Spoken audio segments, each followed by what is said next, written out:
Give Me Jesus. So I actually have a lot of things to say about this song, ironically. Before we go any further, though, original is in G. We play it in either F or C sharp. I'm assuming F might be the girl key, and then C sharp is the guy key, possibly.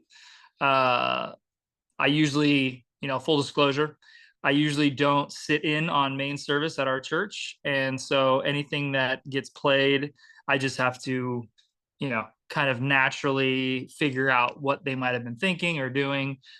We do have a live stream that we put out on YouTube, but we don't ever leave the worship in. So I don't usually go back and listen to it other than the message. So just little background on that bad boy. So in case I say anything like that. But yeah, so other than doing it in F and C sharp, uh, I don't know about you guys, but this song actually, and you know what? It's so funny. I now see that this says Matt Stinton. That is definitely not the writer. Um, Long story short is when I saw this song on the list, right? The list of songs that we do in main service, I was like, oh, I know that song. It's from the Tides album from Bethel back in like 2013. And I was like, I love that song. I found it very surprising that we would have done it in a main service now. But then I thought maybe it was a worship night, or maybe it was like a special song that we did. We don't do like offering songs necessarily while people are doing their tithes and offerings. But, I was just like, well, whatever. And then, as the gears started turning in my head, I looked at the planning center and I was like, oh, this is not the same song. This is a totally different song. And still from Bethel, still called Give Me Jesus. But like the length of the song was way off. I want to say the tempo was maybe a little different. But so I did some more digging. And, long story short is back in 2013, obviously, they had a song from this writer, Matt Stinton, and they put it out. It was on the Tides album. I'm actually going to go to my Internet Explorer really quick just to see if I can pop it up. So, you know, there's this song, right? There's the Give Me Jesus Bethel, came out in 2024, obviously very recent, actually this year. And so I was like, okay, click the video, listen to the song. I was like, yeah, this is not the same song, other than the chorus, which is similar vocally and lyrically. But yeah, give me Jesus, give me Jesus, you can have all this world. And then the other one I know is give me Jesus. But theirs goes, you can have all this world, you can have all this world. So I knew something was up. And I was like, okay, I'll just like search it, right? Give me Jesus. And then I have to put Bethel because there's other versions. And I'm like, oh, look, there's a different version.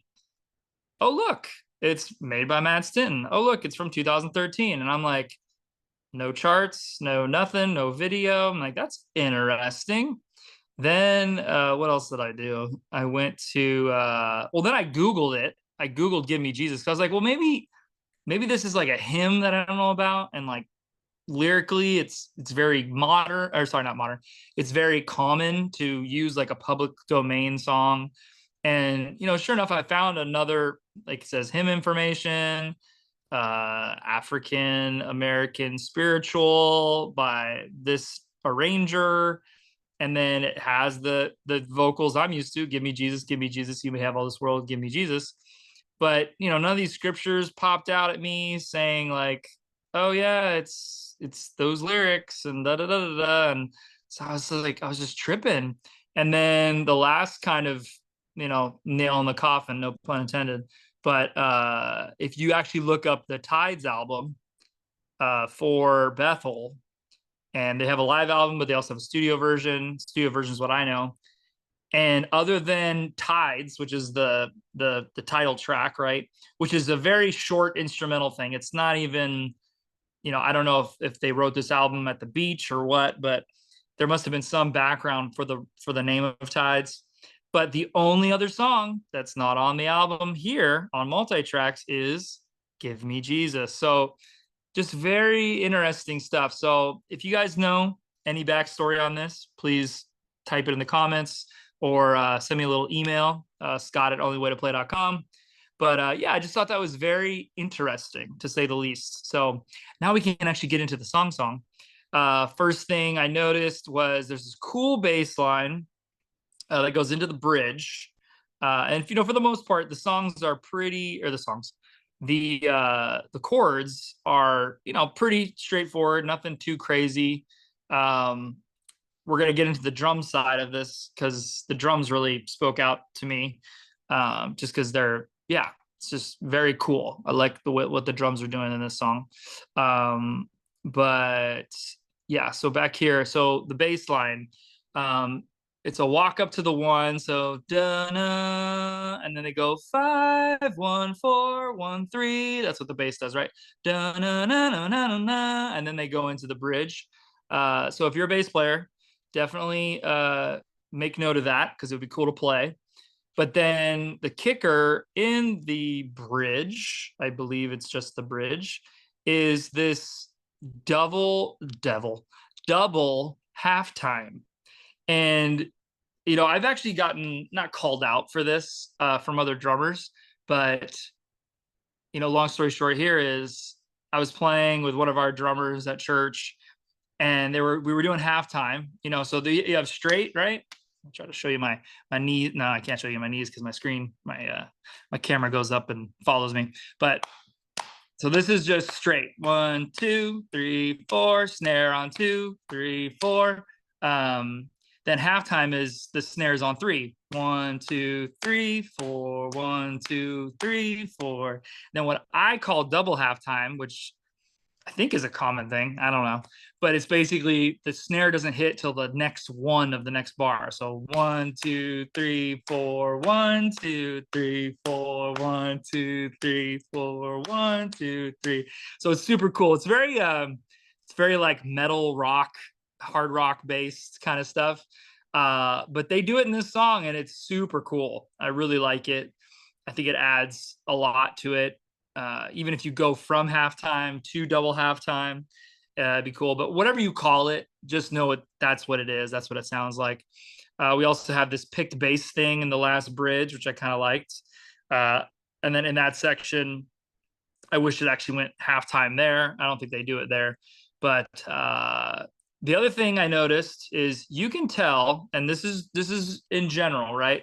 For a lot of live worship songs, they do overdub. Okay, an overdub is just simply redoing a bass line, or I mean, sorry, redoing all the bass, redoing all the guitars, and especially the vocals. Because when you're in a live worship experience and you're doing your thing, you know, you drop the mic or your hair gets in the way or whatever.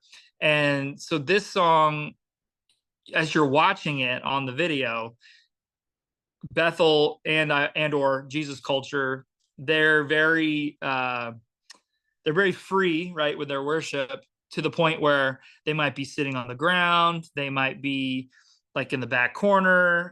They do have flags, they do have people painting, they have all these types of other elements of worship. But if you're actually recording it and you have someone that's rocking back and forth on the floor with the hair in the face and the, you know, the body moving, you're gonna hear that in some way, shape, or form, or at least you're gonna feel it in the vocal dynamically.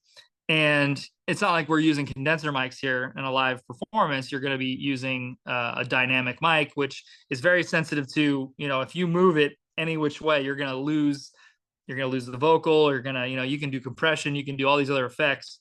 But at the end of the day, 9 times out of 10, what they probably did was they just overdubbed it. So it's just somebody who's going back, probably watching the video or listening back to the vocal that they actually sang and just repeating it, but in a controlled environment. So, you know, it's not misleading necessarily, because 9 times out of 10, the drums are always real. The drums are always at least the live take that was there. And what they might do is they might do what they call trigger. So they add sounds to the drums later in post-production to where it always sounds like the same snare hit, kick, all that stuff. They might set it to a grid as well. So they might, you know, put it in perfect timing, and then everybody else after the fact comes and plays on top of that.